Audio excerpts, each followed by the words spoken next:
Hello and welcome to Separate Bathrooms. We would like to acknowledge the Gadigal people of the Eora Nation and give respects to their elders both past and present. I'm Ali Daddo. I'm Cam Daddo. Hi. Hi.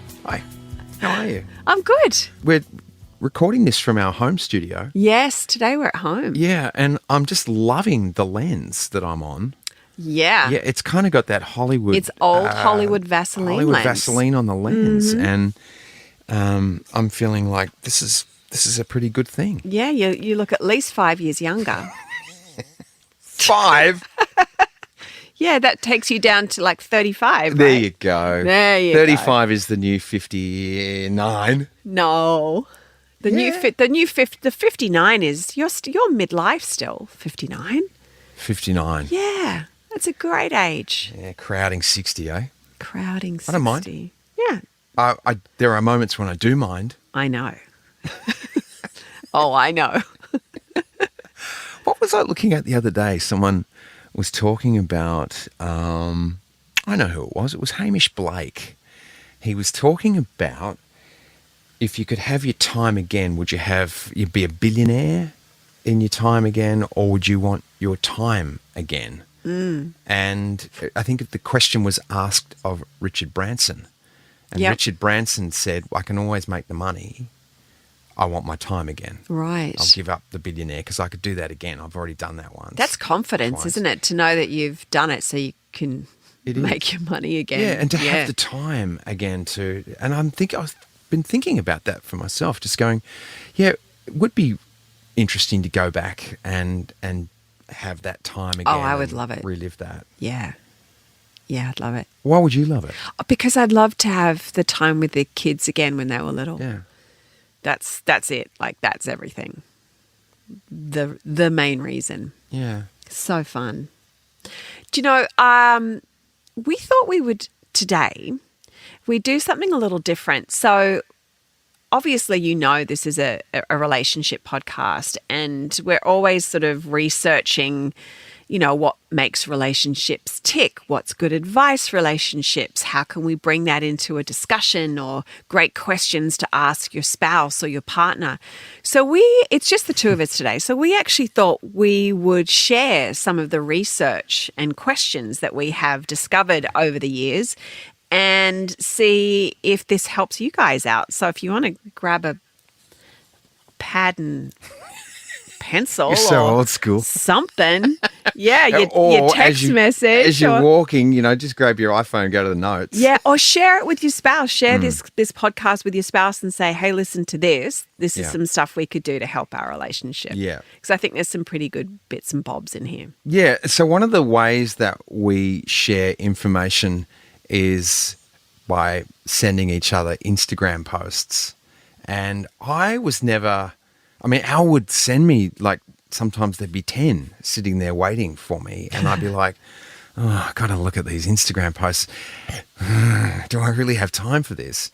But then I think you sent me one of those Instagram posts was about their pebbles or their breadcrumbs. Yeah. And they are helping me understand, or you are helping me understand you better by sending me what interests you.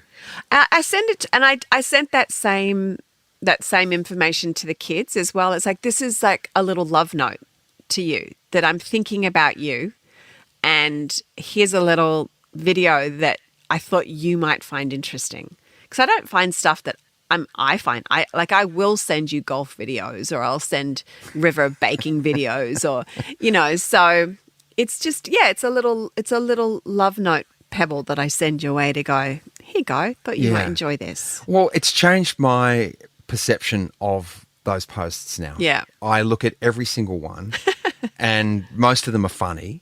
Yes. And then I obviously am reciprocating and sending them back to you. Yeah. Not those ones back, but the ones that I'm finding are curiously funny and sure. whatever. And it's a great dialogue Yeah. that we're having. So often these, as Al said, these posts are maybe ideas for topics of discussion for us to talk about with you on Separate Bathrooms. So where do you want to start? Well, I've got the list of questions and things and topics that we can just run through and share them out and see if any of these resonate with the listener. That's what I think. Al furnished me with this list just prior to rolling on this, and so I'm looking at these questions for the first time. So this will be funny. There's some good ones, yeah. Yeah. It's just sort of like questions to get, to create more intimacy. Really. Okay, so here's question one. Yeah. Here's question one. What's your favourite weird habit of mine? Yeah. I know, I'm already stumped. Are you? A favourite weird habit. Well, is there a weird habit? You don't even have to do favourite. So many What's weird a weird habits. Weird habits. While you're thinking, I can give you one. Of me? Yeah. Yeah, It's what's... the first one that came to mind. Yeah. Your particular way of making a cup of tea. Oh. Some would say that's a weird habit. Yeah, probably. But is it a favourite of yours? Well, it's become that because I've watched you make so many cups of tea that I try to copy that. You do, and you've done well. And now it's changed though, hasn't it? It's Yeah. only been in the last 6 months, I would say. Oh, it's brilliant. I'm making you proper cups of tea. The best. You've learned from the From best the master. to make the best. The tea snob, we call her in this tea house. snob. I wear that label proudly. Oh, I'm glad. Yeah. I'm glad you're digging my cups of tea that I'm making you. I think the first thing that comes to mind for me is, I've said, I think I shared this in the last podcast actually, and it's wild that I'm now being able to say this because it's shifted. Is it's the habit of how your brain works. Like it is now my favorite thing now that I understand it.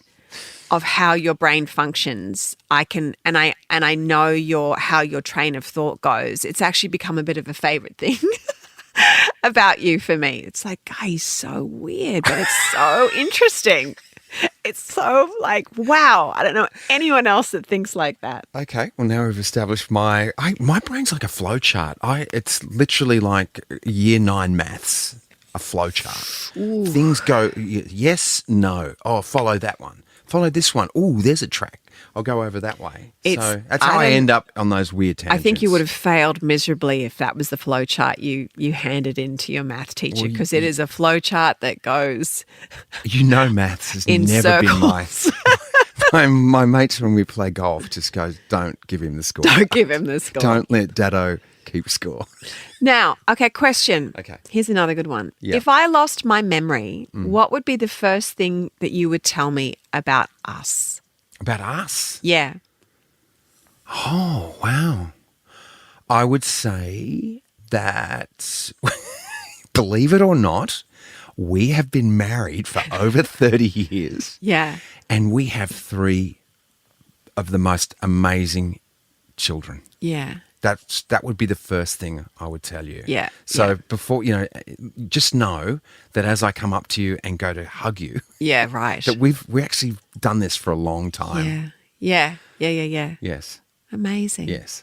And what would you tell me about us? I would say you are married to the most incredible human ever to walk the face of the earth. And I would try to convince you of that. You mean I couldn't see that? I can see that. I would probably say, those would be the first things, that we've been married for a long time. We have 3 children, and that we've lived in other countries. This isn't, we've lived in, we've traveled to a lot of places and seen a lot of things and been through some really, really hard times and come out the other side. Oh, that's nice. Yeah.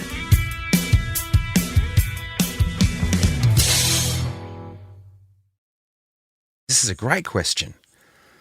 How do you think I've changed since we first met? Look, intrinsically, you are absolutely the same person. Like, you're very, very similar to when I first met you. Yeah. Except for one thing, which I think is, it's the biggest thing. There's other things that have changed as well in small ways, perhaps. But you have become a way better listener, and more curious about other people.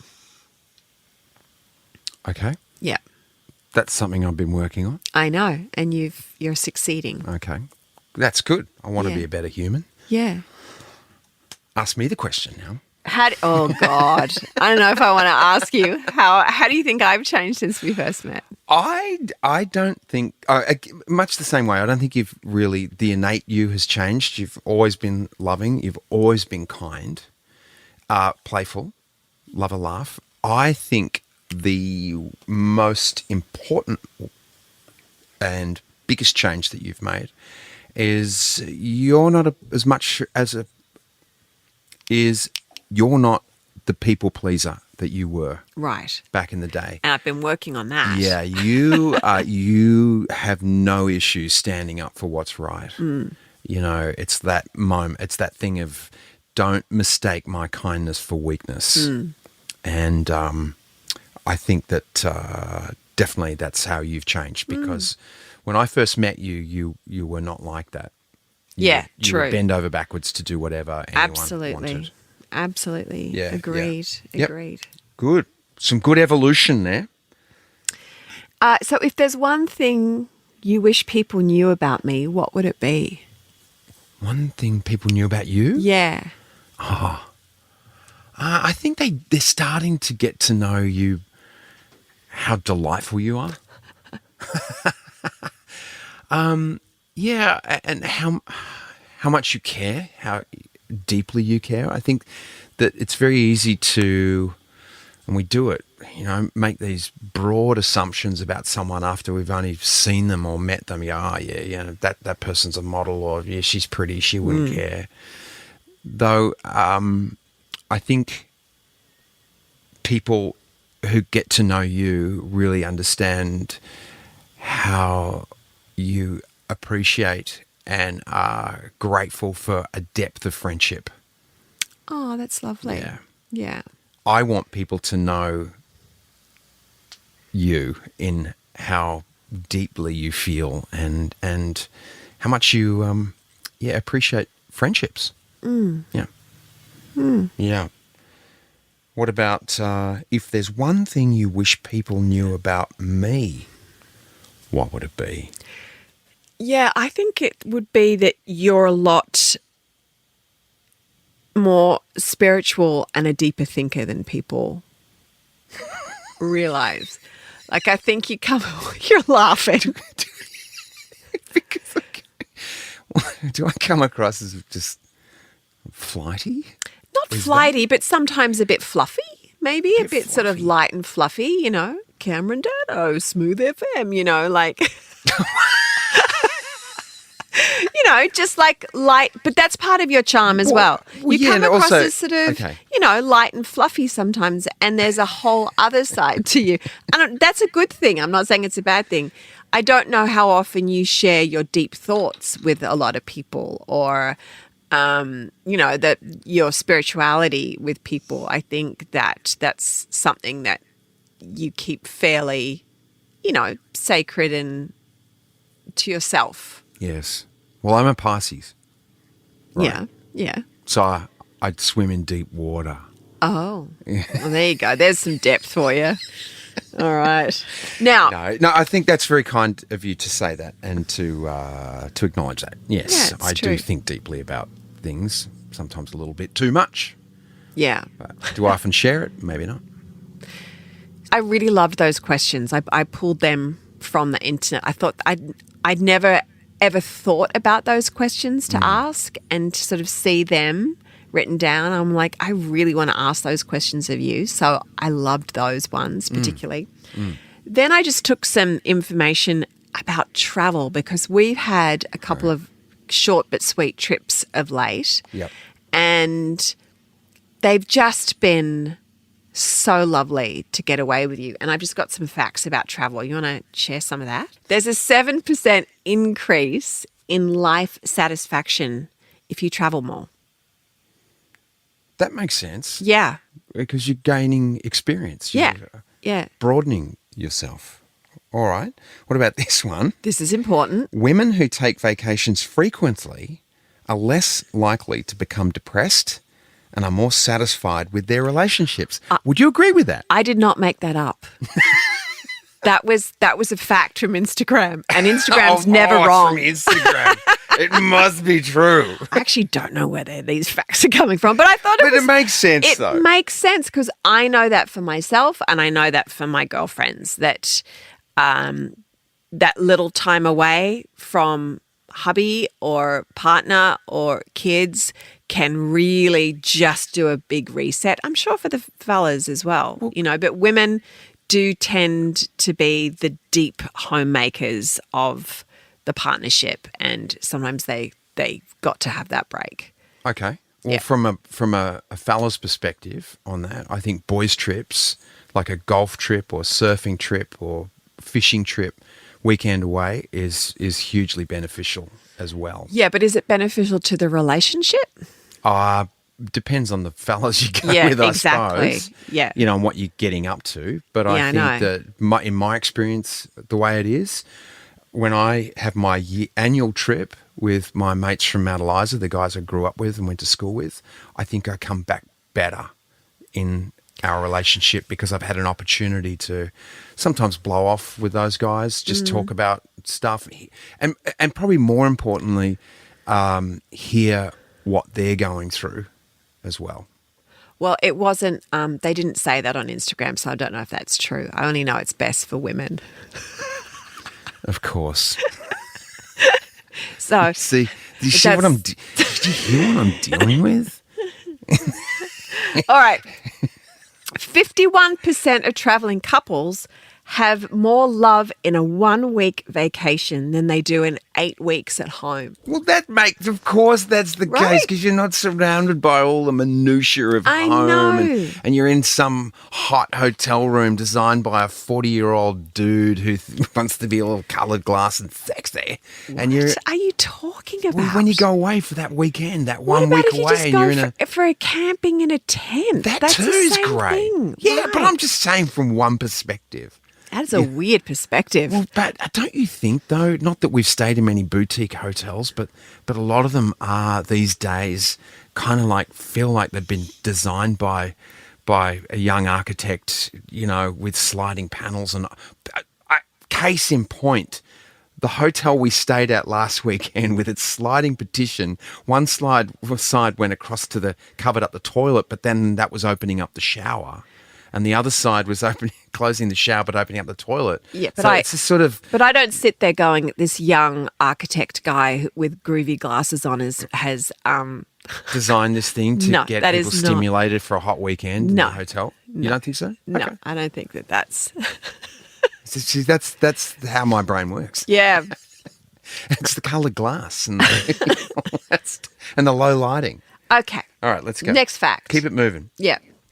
94% of couples who travel together feel very close to one another compared to 80% of couples who don't. Why do you think that is?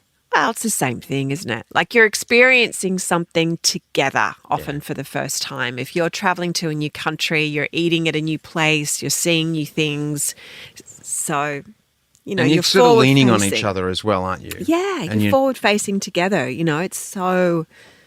It's such a great thing. It's such a great thing for couples if they can get away. Question for you then. Even a staycation. They're the best. Yeah, It's just a little breather and take some time away. I love travelling with you. That's the point. And I love travelling with you. I would do a great escape, go through all that because, just the stories you would have would be awesome. Yeah.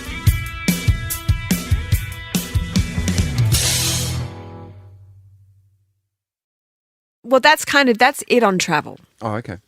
So then I found 10 check-in questions for you and your partner that you can do at the end of each week. You set aside half an hour, 30 minutes. Yeah. And this is from this one particular relationship Instagram that I follow. And this is this husband and wife who've come up with these 10 questions. Yeah. I don't think we should answer them for ourselves, but these are just the questions that they suggest have worked for them really well. Okay.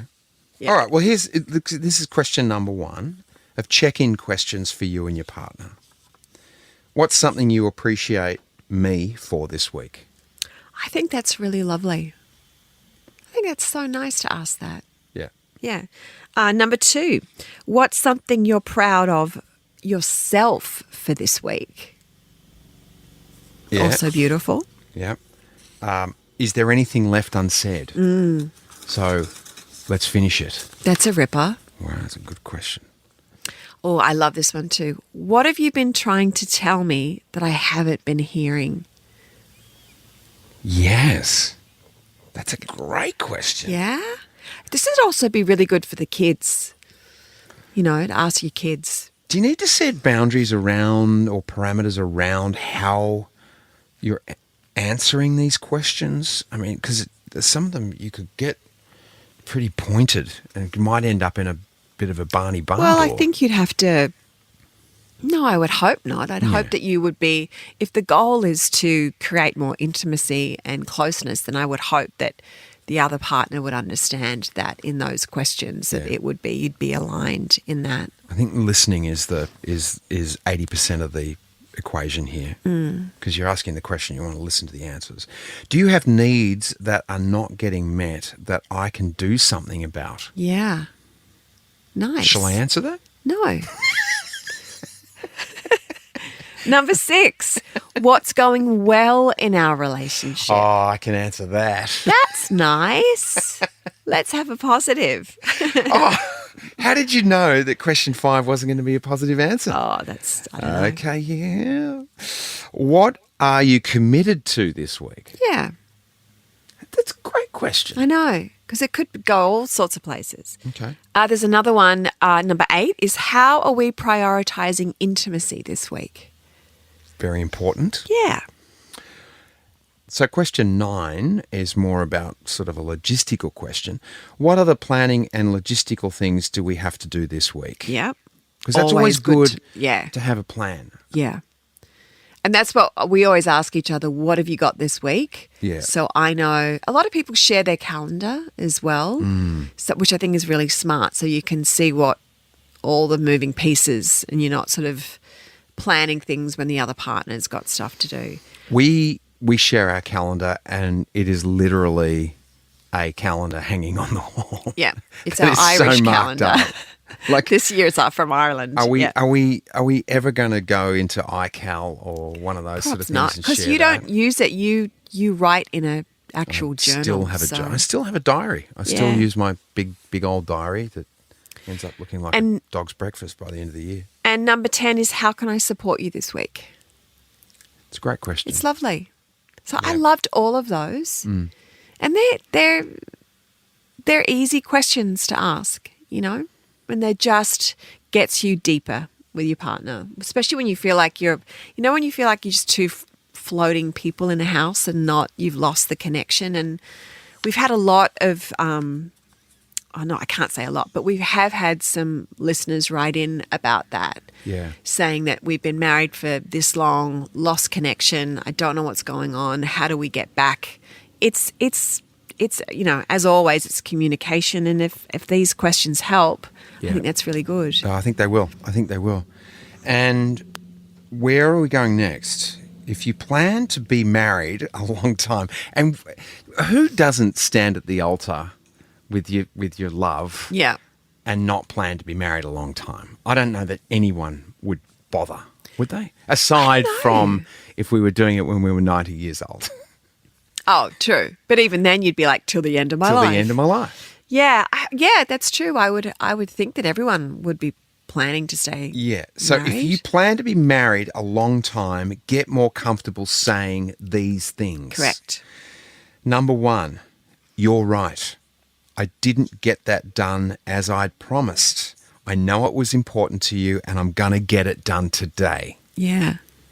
That's pretty cool. That's good, right? Mm-hmm. Number 2, I'm sorry I got defensive and didn't hear you out. Can you share that again so I can understand what you need? Yeah, it's a beauty. Number 3, I realised I was snappy and short with you. I have some other things I'm overwhelmed by and you didn't deserve that. I'm sorry. So yeah, there's a lot of that art of apology Yeah. happening here to get comfortable saying, get comfy apologising. And then number 4, I know you have been working so hard lately, and I want you to know I see and appreciate everything you are doing for our family. That's a big one. When I read that one, I was like, that's a Cameron Daddo love language one. You like that? You like? I those do. ones. I know. I do, because you put a lot of time and effort and, and in this crazy entertainment business, there's a lot of thinking time that looks like you're doing nothing, but you're kind of conceiving and dreaming and, yeah. So that's a nice one. We all like to be seen. And also, just a shout out to, working hard also means being a stay-at-home mum. Correct. It doesn't mean that you're in the office working long hours. It can mean you are working 24/7 hours being at home with your babies. Taking care of the treasures. Plus then you got And the working mums who are also raising kids. So it's like, yeah. no, you always bring that perspective in, and it's very much appreciated by, I'm sure, by the people that are going through it, and also to be reminded of it. Yeah. As someone who's it's important. I feel like I just need to vent about some things I'm overwhelmed by. Oh, this is the important part here. Could you just listen to me vent for a few minutes? Yep. We do this. It's so helpful. Yeah, it is. So helpful. And then the addendum to that one is, what do you want me to give you a solution, or do you just want me to listen? Yep. Yep. That's a great addendum. Okay. I notice that I've been more critical and nitpicky lately, and that's not enjoyable at home. I'm going to focus more on the positive. Yeah.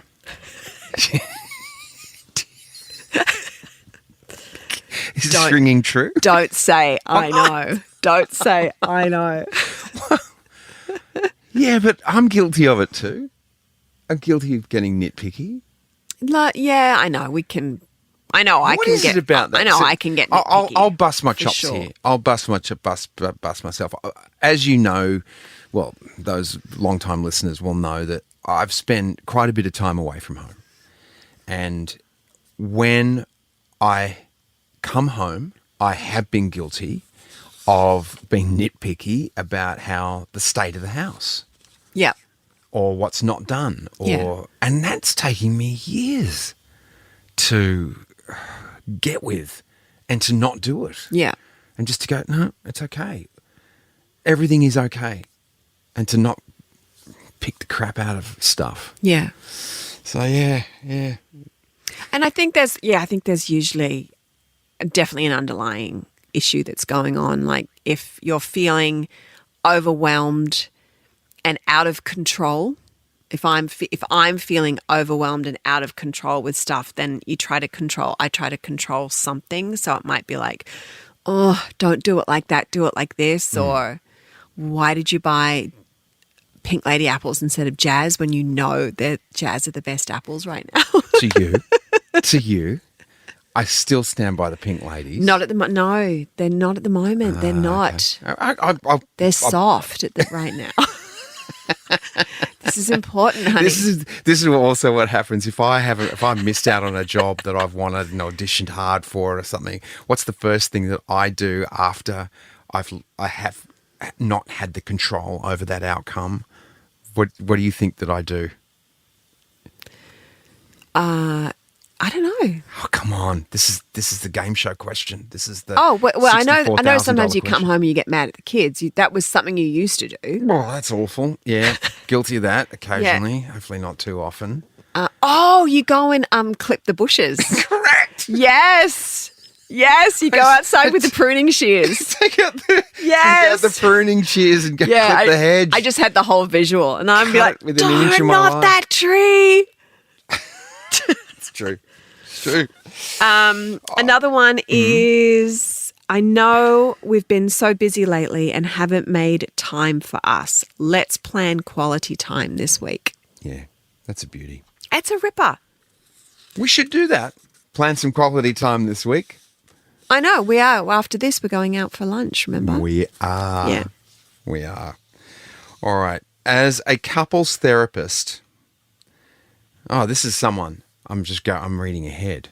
Yeah, no, go ahead. Okay. So as a couples therapist, but you are not. So, and neither am I. So this has come out of where? An Instagram? This is an actual therapist who's posted this. Okay. Yeah. So a therapist posted this.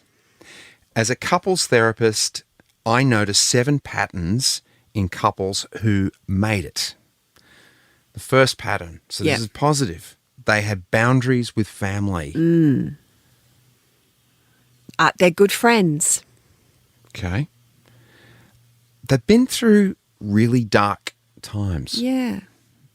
And I think that's obviously how you come out of it. You know, there's more to it than that, obviously. But yeah.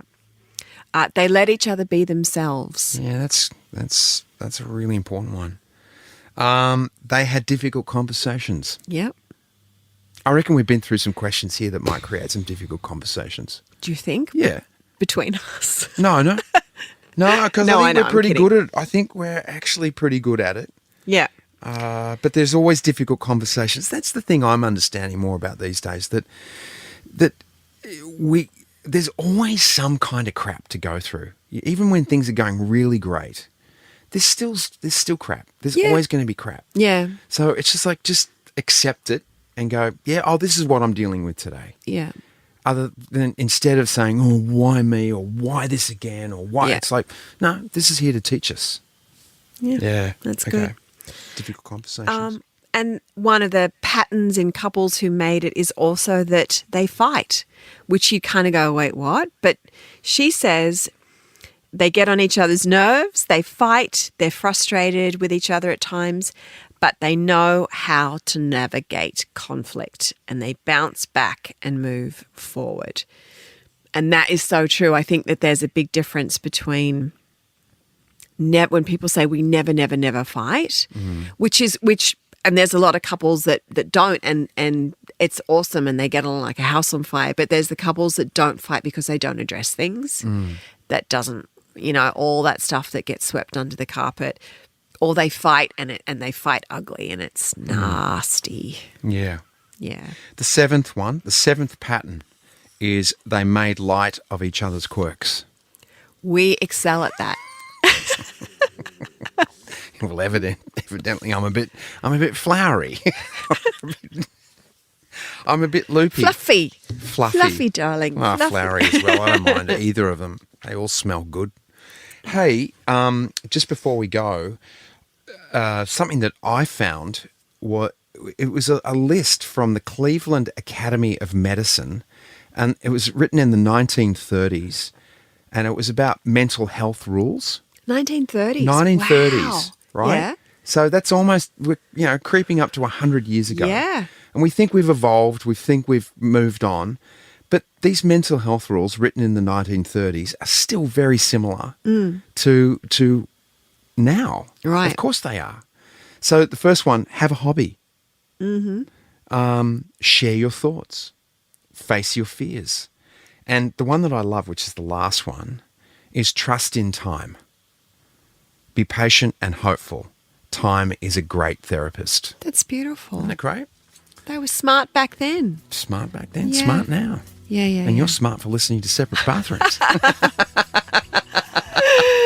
Oh, look, we so Speaking of hope that time. there's been some gems in there somewhere, even if it's just one of those questions that might sort of create a little spark for you at home with, your partner, your child, your best friend, your mum, whoever. But I think that there's some rippers in there. So hopefully you've gleaned something from it. Oh, I'm keeping the list. Yeah. Ready to go. It's a good list. We'll go have some lunch. We'll ask each other 3 questions. You get to Okay. choose 3 questions from all the questions we Got have it. while Got we it. eat lunch. Okay, great. I love spending time with you. Oh, thanks. I love having these conversations. They're really fun. They are fun. We'll catch up with you next time on Separate Bathrooms. Thanks for listening.